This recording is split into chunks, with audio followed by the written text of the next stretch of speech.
Ողջույն, եթերում կրկին ABC լուրերն են, ես Գառնի Մութաֆյանն եմ եւ հիմա կներկայացնեմ օրվա ընթացիկ զարգացումները Հայաստանից եւ աշխարհից։ Ինչ կապ կա Ալիևի հայտարարությունների ու ցարական քարտեզների միջև, երկրի գլխավոր դիվանագետը մեկնաբանել է Ադրբեջանի նախագահի խոսույթը։ Քննչական կոմիտեն հայտարարում է, բացահայտվել է, իսկ ընդդիմությունը պնդում է հակառակը։ Քննչական կոմիտեի ղեկավարն ազգային ժողովում էր, օրակարգում կնճռոտ հարցեր են։ Ինչ է սպասվում ծափաթաղում սպանված երեխայի քրոջն ու եղբայրներին, Գեղարքունիքի մարզպետարանը նիստ է հրավիրել։ Նախընտրական մրցավազք, խոստումներ ու ռեալ խնդիրներ, վաղաշաբաթում հավատում են լուծում տվողներին։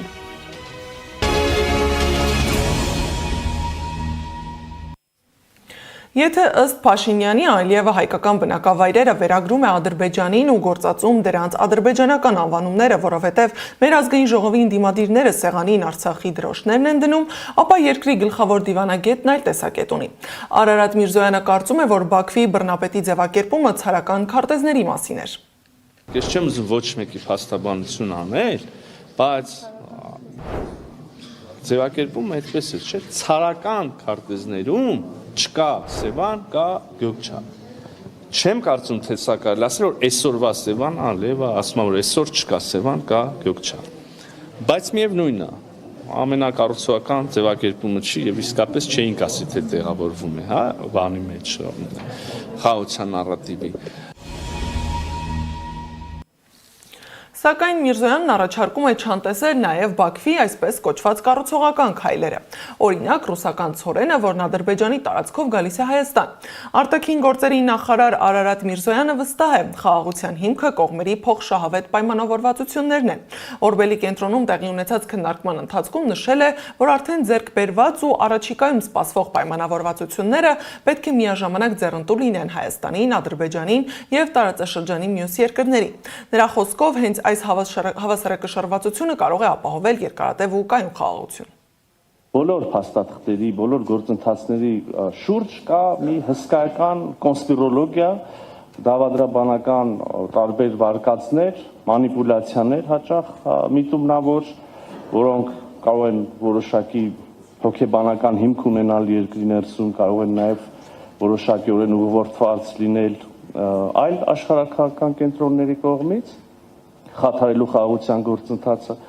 Եվ ահա յուրաքանչյուր այդպիսի փաստաթղթի, յուրաքանչյուր այդպիսի գործընթացի դեպքում, երբ գործընթացը հասնում է որևէ հանգրվանի, փաստաթղթի դեպքում եւ փաստաթուղթը ստորագրվում եւ հանրայնացվում է, բոլոր այդ դավադրաբանական վարկածները հոդս են ցնդում, բնականաբար, որովհետեւ մարդիկ կարող են ուղղակի կարդալ ինչ որ ստորագրված է եւ հրապարակված է, եւ վերջում մնում է մի հարց. լավ, չկա այս սպառնալիքը, լավ, չկա այն վարկածը, բայց ինչ երաշխիք, որ այս ամեն ինչը կգործի։ Ես դրա համար եմ ասում, որ սա ամենակարևոր առանցքային հարցերից մեկն է, որովհետև մյուս դեպքերում, եթե հնարավոր է ուղղակի հրապարակել, հանրայնացնել այն, ինչի շուրջ պայմանավորվածություն է ձեռք բերվել եւ վախերը կարող են հոդս ցնդել կամ փարատվել մտահոգությունները, երաշխիքի հարցը իսկապես առարկայական պահանջված է եւ առարկայական քննարկում է պահանջում։ Հիմա իմ խորին համոզմամբ կա մի հստակ երաշխիք, շատ հստակ երաշխիք։ Եվ դա որևէ երրորդ երկրի մասնակցությունը չի, դա որևէ երրորդ երկրի կամ երկրների խմբի ստորագրությունը չի, դա ամենևին, եթե անցյալին անդրադառնանք կամ քննարկվող վարկածներին, ամենևին զանազան խաղապահները, առաքելությունները չեն։ Սակայն ոչ մեկ ծաղկով գարուն կգա, ոչ էլ ցորենով կամ նախաստորագրված փաստաթղթով խաղաղություն, հատկապես որ հակառակ կողմի նկրտումների մասշտաբները հասնում են քո սեփական երկրի տարածք։ Պարզվում է Ադրբեջանի նախագահի աշխատակազմը համակարգել է արևմտյան Ադրբեջան նարատիվի տարածումը հիմք ստեղծելով հայկական տարածքի նկատմամբ պահանջների համար։ OC Media-ն ուսումնասիրել է գաղտնի փաստաթղթեր, որոնք բացահայտում են, թե ինչպես է Ադրբեջանի նախագահի աշխատակազմը համակարգել եւ ֆինանսավորել արևմտյան Ադրբեջան նարատիվի միջազգային ազգային տարածումը։ Մի արշավ, որը թեև ձևակերպում են որպես մարդասիրական ջանք, Խորհրդային Միության փլուզման ժամանակ Հայաստանից տեղահանված ադրբեջանցիների անվտանգ եւ արժանապատիվ վերադարձին աջակցելու համար։ Ժամանակի ընթացքում արևմտյան Ադրբեջան նարատիվը վերածվել է պետության ուղղորդած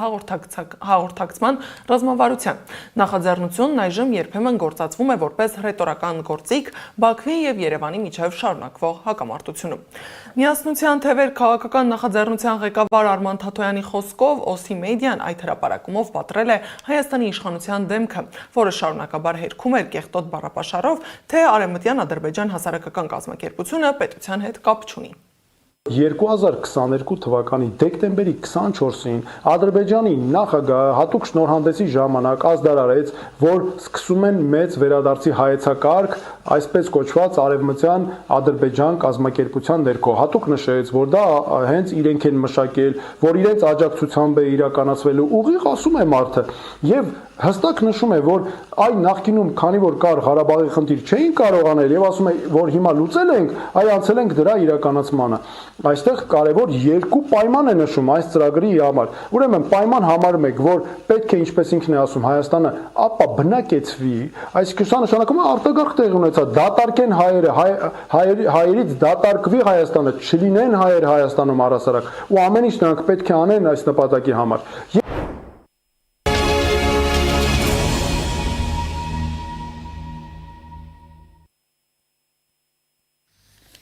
Զուգահեռ ընթանում էր Հայաստանի Հանրապետության երրորդ նախագահ Սերժ Սարգսյանի գործի հերթական դատական նիստը։ Հակակոռուպցիոն դատարանը դատավոր Գիվի Հովհաննիսյանի նախագահությամբ մերժել է Սերժ Սարգսյանի նկատմամբ բացակայելու արգելք խափանման միջոց կիրառելու մասին հանրային մեղադրողի միջնորդությունը։ Իսկ քննչական կոմիտեի ղեկավարը ազգային ժողովում էր, մասնակցում էր պետբյուջեի նախագծի քննարկմանը։ Սակայն քննարկվող հարցերն այդ մասին չէին։ Նախ կոմիտեի նախագահ Արթուր Պողոսյանը հայտարարել է, որ Վալոդիա Գրիգորյանի սպանության գործը բացահայտել են։ Արձանագրենք, որ ընդհանրապես սպանության դեպքը, երբ որ կան կատարողներ, երբ որ ունենք մեղադրյալ ներգրաված անձինք, մեղադրյալ բուն կատարողների մասով եւ բնականաբար ունենք նաեւ օժանդակող։ Քննչական կոմիտեի նախագահը երբ որ հելնի ասի, որ օրինակ, չգիտեմ, ասի, որ օրինակ դեպքը բացահայտված չի։ Չբացված է։ Դա լուրջ է։ Լուրջ չի, չէ՞։ Այսինքն կատարողների մասով մենք դեպքը բացահայտել ենք։ Սակայն Պողոսյանը հունից դուրս եկավ Բագրատ Սրբազանի եւ մյուսների դեմ քրեական վարույթի վերաբերյալ հարցից։ Պատգամավոր Աննա Գրիգորյանը հիշեցրել է, որ Բագրատ Սրբազանի եւ մյուսների դեմ ռեպրեսիայի գործի վերաբերյալ քննչական կոմիտեի նախագահը կոնտեքստից կտրված հայտարարություն է արել։ Հիմա ինձանից ինչ եք ուզում, այդ գյուլելու, չկներեք, ես ավարտեմ էլի։ Այդ գյուլելու թիրախների, փնտրտուքների մեջ ենք հիմա մենք։ Թե ում պետք է գյուլեին պատերի տակ։ Ես հիմա ձեր հարցին ինչ պատասխանեմ։ Եղել է, չէ, ճշմարտությունն եմ ասում, եղել է նման խոսակցություն, պատերի տակ գյուլելու։ Եղել է այդ խոսակցությունը, թե չէ։ Եղել է։ Կամ դուք, Տիկին Գրիգորյան, ի վերջո, լավ, հասկանում եմ, որ մարդիկ ամեն գնով ուզում են պաշտպանվեն։ Մենակ գյուլելու խոսակցությունն եք վկայակոչում, բայց մյուս խոսակցությունները ախր դուք տեղյակ եք, որ տեղյակ եք այդ գործով, որ իրանց ձեռքով գրած ապացույցներ կա, որ արարքի որակումը ինքը իրան տվել է։ Ահաբեկչություն, հենց այդտենց պլանավորված ահաբեկչություն։ Փոխարենը Պողոսյանը հորդորել է շնորհակալ լինել, որ քահանաներին չեն ձերբակալել։ Հոգևորականները չեն ներկայացել հարցաքննության, իսկ օրենքով նախատեսվում է ձերբակալել հարցաքննության չներկայացած անձանց, եթե հարգելի պատճառ չունեն։ Ինչու այդ մասին չեք խոսում, չեք ասում, որ մենք չենք ձերբակալել նրանց, ի պատասխան ընդդիմադիր պատգամավոր Ագնես Ախամոյանի հարցին ասել է քննչական կոմիտեի նախագահը։ Ի դեպ, գործընկերոջս Մայրաթորի ինֆորմացիոն կենտրոնի տնօրեն Տեր Եսայի Քահանա Արթենյանը հայտնել է, որ մինչև այսօր Արագածոտնի թեմի քահանաներին չեն հրավիրել հարցաքննության։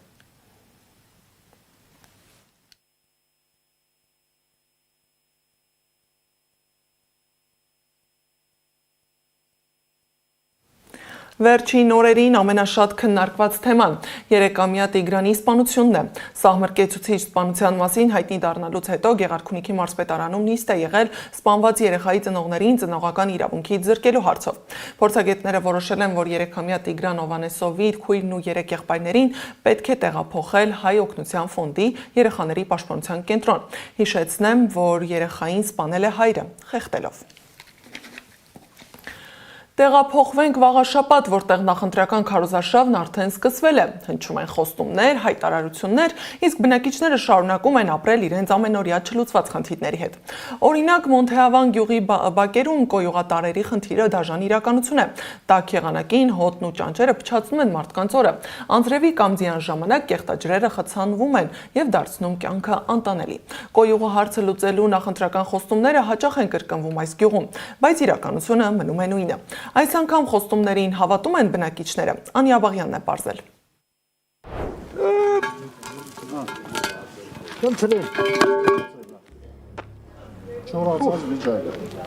Մոնթեավան գյուղի բակերում նույն բողոքն ունեն բնակիչները։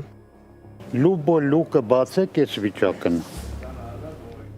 Տաք եղանակին հոտն ու ճանճերն են փչացնում մարդկանց օրը, անձրևի կամ ձյան ժամանակ։ Երեխեք մեկ վախեն մեկ թողակ դուր, ցեխերի մեջ կոլորվում են։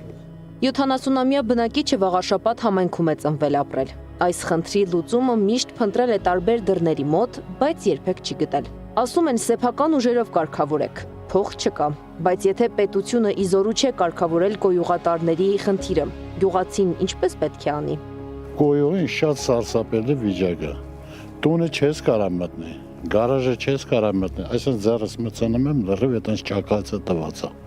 Հիմի կանալիզացիայի լուկը որ բացեմ, երևի քետները բռնենք, թողենք ետնանք։ Դիմել ենք համայնքին, մարզպետարան, քաղաքապետին ոչ մի լուծում չկա։ Միշտ փակ է Մոնթեավանի կոյուղին։ Բացելու խոստումներ տվել են նախընտրական շրջանում եւ ոչ միայն կոյուղու վերաբերյալ։ Ստի ձև էլի նախընտրական շրջանա գալիս են յանի ձայներ հավաքել։ Իրանք արդեն ընտրել են։ Ո՞ւր պետք է։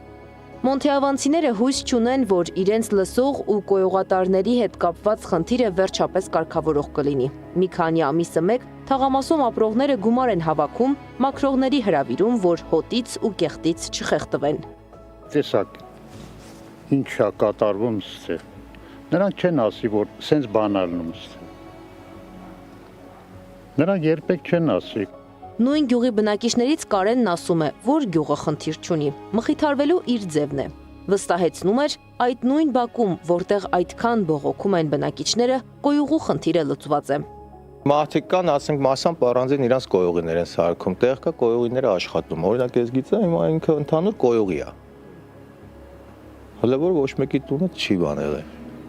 Կարենը կոյուղատարների լուծված լինելու մասին է խոսում, Վլադիկը ցույց տալիս խնդիրը։ Մոնթեավանցիները տարիներ շարունակ ապրում են հոտի ու անտանելի կենցաղային պայմաններում։ Գյուղացիներն էլ մնում են նույն շրջապտույտի մեջ, սպասելով հերթական խոստմանը, որը լցվում է նույն կոյուղու մեջ առանց լուծման։ Անիա Բաղյան, Մեհեր Դավթյան, Նոնա Գևորգյան, ABC Media։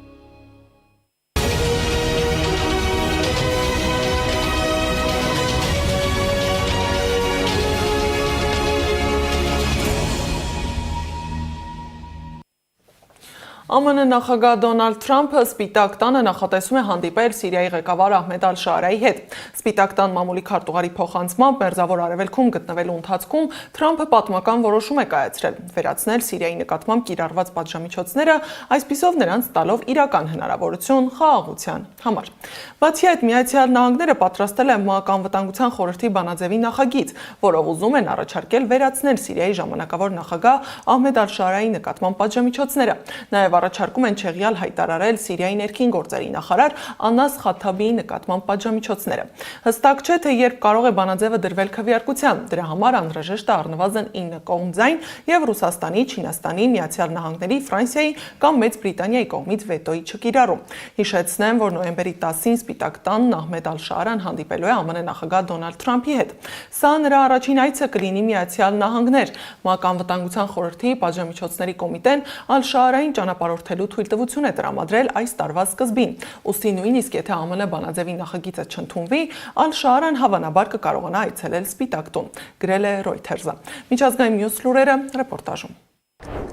Դիվանագիտական սկանդալ է հասունացել ռուս-իտալական հարաբերություններում։ Իտալիայի արտգործնախարարություն է կանչվել այդ երկրում Ռուսաստանի դեսպանը։ Պատճառը Ռուսաստանի արտգործնախարարության խոսնակ Մարիա Զախարովայի հայտարարությունն է, թե Իտալիան կփլուզվի, եթե շարունակի աջակցել Ուկրաինային։ Հռոմում Կոնտի աշտարակի փլուզումից հետո Զախարովան իր տելեգրամյան ալիքում գրել էր, որ Իտալիան միլիարդավոր եվրոներ է ծախսում Ուկրաինային եւ ուկրաինացի փախստականներին աջակցելու համար, եւ քանի դեռ Իտալիայի կառավարությունն անիմաստ վատնում է իր հարկատուների փողերը, Իտալիան ամբողջությամբ կփլուզվի տնտեսությունից մինչև աշտարակներ։ Իտալիայի արտաքին գործերի նախարար Անտոնիո Տայանին Զախարովայի հայտարարությունը վուլգար է անվանել։ Երբ տեղի ունենում ողբերգություն, չի կարելի շահարկել փլատակների տակ մնացած մարդկանց մասին։ Մենք երբեք դա չենք արել։ Երբ Ռուսաստանում տեղի էին ունենում ողբերգություններ, մենք միշտ համերաշխություն էինք հայտնում, ասել է նախարարը։ Օրերս Հռոմի Կոնտի աշտարակը մասնակիորեն փլուզվել է։ Կառույցը վերանորոգման փուլում է եւ միջադեպի պահին աշտարակի ներսում եղել է